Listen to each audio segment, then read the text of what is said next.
সুপ্রিয় দর্শক শ্রোতা, আজ আমি যৌন রোগের কয়েকটি ঔষধ সম্পর্কে আলোচনা করব।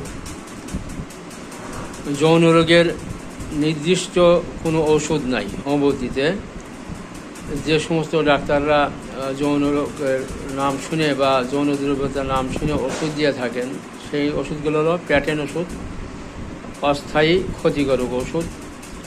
ওই প্যাটেন্ট হালুয়া এগুলো খাইলে আপাতত মাসখানিক যৌন শক্তি বৃদ্ধি পায়, পরে আস্তে আস্তে কমতে কমতে এমন অবস্থা সৃষ্টি হয় যে ওই ওষুধ, ওই ট্যাবলেট, ওই ফাইল 2-3 ডবল মাত্রা খেলেও আর কোনো যৌন শক্তি আসে না, নিস্তেজ দুর্বল হয়ে থাকে এবং একদম ধ্বজভঙ্গ হয়ে যায়।